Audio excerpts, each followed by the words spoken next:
places the man of God moved. ఈ స్థలాలన్నిటికీ దైవజనుడు భక్సింగ్ గారు వెళ్తూ What వచ్చారు. was he doing? ఆయన ఏం చేస్తున్నాడు? He was only doing the work of evangelization. సువార్తికుని పని చేస్తూ వచ్చాడు. With much burden he was giving the gospel. ఎంతో భారంతో దేవుని వాక్యం అందించేవాడు. And he was doing it with prayer. ప్రార్థన పూర్వకంగా చేసేవాడు. He had a great passion for souls. ఆత్మ సంపాదన కొరకై ఆశ ఉండింది. Sometimes the whole night he will not sleep. కొన్నిసార్లు రాత్రులంతా నిద్రపోయేవాడు He will కాదు. be praying with burden for the souls in that particular place. ఆ ప్రాంతంలో ఆత్మల భారం కొరకై రాత్రంతా ప్రార్థించేవాడు. Lord, tomorrow we are going there. రేపు మేము వెళ్తున్నాం We ప్రభువా. are going to give the gospel. సువార్తకు వెళ్తున్నాం. Lord, touch this place. ప్రభువా ఈ స్థలాన్ని తాకండి. Touch the hearts of these people. అనేక హృదయాలు తాకండి. Soften their వారి hearts. హృదయాలు మెత్తగా చేయండి. So because of this ఈ prayer, ప్రార్థన భారాన్ని బట్టి as they moved from place to place, స్థలం నుండి మరో స్థలానికి వెళ్తున్నప్పుడు the ground was prepared by the Lord. ఆ ప్రభు ద్వారా స్థలము సిద్ధపరచబడింది. Not much opposition. ఎంతో ఎదిరింపులు లేవు. Why? ఎందుకు? This evangelization was backed and powered by prayer. ఈ సువార్త పని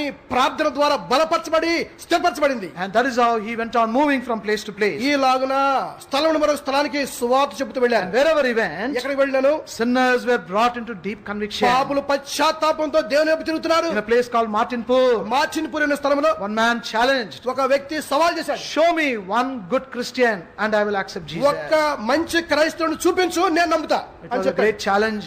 అది గొప్ప సవాలు. Whole night Brother Baksing wept and cried. రాత్రంతా భక్సింగ్ గారు ఏడ్చి He ప్రార్థించాడు. was praying. ప్రార్థిస్తున్నాడు. Oh, the Lord heard that prayer. ప్రభు ఆ ప్రార్థన విన్నాడు. And shortly after that, అదైన తర్వాత క్లుప్తంగా when he చెప్పాడు. was sharing the gospel, ఆయన ఆ మార్చిన్పూర్ లో దేవుని వాక్యం చెప్తున్నప్పుడు and after the gospel as he was praying, ఆ తర్వాత సువార్త తర్వాత ప్రార్థిస్తున్నప్పుడు one by one they were falling down like logs of wood. Meeting లో కూర్చున్న వారు ఒకళ్ళొకళ్ళు కింద అలా పడిపోతున్నారు. And they were crying and weeping. పడిపోతూ ఏడుస్తున్నారు. They were beating their chests. రొమ్ములు కొట్టుకుంటున్నారు. They were crying for God's mercy. ప్రభువా మమ్మల్ని కరుణించమని కేకలు వేస్తున్నారు. Revival began wherever he went. ఎక్కడికి వెళ్ళినా ఇట్లు ఉద్యమం వచ్చింది. Oh, the whole of North India, many places in India came to know on this name, Baksing. ఉత్తర భారతదేశం అంతా హిందూ దేశంలో ప్రతి స్థలంలో ఈ భక్సింగ్ అనే పేరు అనేక స్థలాలకు వ్యాపించింది. But even when all this was happening, ఇవన్నీ జరుగుతుండగా he would never allow publicity. ఎప్పుడు కూడా ఆయన పేరు ప్రకటించుకోలేదు. Quietly he will move away. నెమ్మదిగా వెళ్తూ ఉండేవాడు. He was always a hidden man of God. ఎల్లప్పుడు కూడా అన్యులకు దేవుని వాక్యం ప్రకటించే వ్యక్తిగా ఉన్నాడు.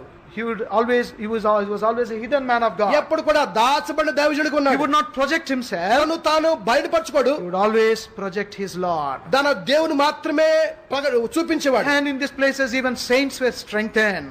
ఆయన వెళ్ళిన ప్రతి స్థలంలో పరిశుద్ధులు కూడా బలపరచబడ్డారు. Believers were edified. విశ్వాసులు క్షేమాభివృద్ధి పొందారు. And during his early ministry, ఆరంభ పరిచర్యలో even some sick people were also healed. అనేకులు రోగులు స్వస్థపరచబడ్డారు. And he came to know about this. ఈ సంగతి ఆయన విన్నాడు, And the తెలుసుకున్నాడు. word spread around Baksing's healing meetings. భక్సింగ్ గారి హీలింగ్ మీటింగ్స్ అనే పదము వ్యాపిస్తూ So వచ్చింది. when he heard that, ఈ మాట విన్నప్పుడు he was very much grieved. ఆయన గాయపరచబడ్డాడు, He said, దుఃఖపడ్డాడు. oh, I am robbing my Lord's glory. నా ప్రభు యొక్క మహిమను దొంగిలిస్తున్నాను. They are using my name, not the Lord's name. ప్రభు నామం కాకుండా నా పేరు చెప్తున్నారు. So he fasted and prayed. ఉపవాసం ఉండి ప్రార్థించాడు. Lord, I do not want this. ప్రభువా నాకు ఇది వద్దు. He did not know that he had this gift. ఈ వరము ఆయనకు ఉందని తెలియదు. Later on he realized. తర్వాత గుర్తించాడు. So therefore he prayed to the Lord. కనుక ప్రభువు ప్రార్థించాడు. Lord, I do not want this. ప్రభువా ఈ స్వస్థత వరం నాకు వద్దు. Take it away. ఇది తీసివేయ్. I want you to be glorified. నీవే మహిమపరచబడగోర్చున్నాను. And as a result of that ఈ prayer, ప్రార్థన ప్రతిఫలముగా the Lord removed this gift from this ఈ man of God. స్వస్థపరిచే వరము భక్సింగ్ గారి దగ్గర నుండి ఆయన మనవి చొప్పున దేవుడు తీసేశాడు. But very rarely, very seldom, the Lord would heal people when he prayed. తరచుగా అప్పుడప్పుడు కూడా ఆయన ప్రార్థన చేసినప్పుడు ప్రార్థన ద్వారా But apart స్వస్థతలు వచ్చేవి. from that, దానికి తర్వాత the Lord took away this healing gift from him. ఈ స్వస్థపరిచే వరాన్ని దేవుడు తీసివేశాడు. Then as he was moving as an evangelist, ఇలాగ సువార్తికుడిగా ముందుకు the సాగుతుండగా Lord gave him the burden about the souls. ఆత్మల గురించిన భారము దేవుడు ఇచ్చాడు. What will happen to them?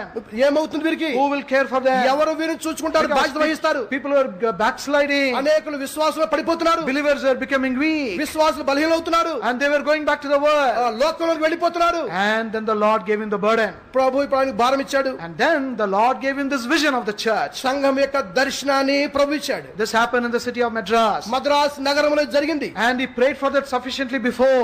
అంతకు మునుపుగా సమృద్ధిగా ప్రార్థించడం ఈ విషయమే. As we know and as we sing in one of the songs, Pallavaram Hill, Pallavaram కొండ అనే మన పాట ఒకటి ఉంది. there they gathered for all night prayer. రాత్రి అంతా కూడా పల్లవరం కొండ మీద ప్రార్థించారు. The Lord gave the vision. ప్రభు వారికి దర్శనమిచ్చాడు. The Lord gave the burden. భారం ఇచ్చాడు. And the work began there. అక్కడ దేవుని పని ఆరంభించబడింది. And the church, according to the New Testament pattern, was born there. నూతన నిబంధన క్రమమును అనుసరించి సంఘం అక్కడ ఉద్భవించింది.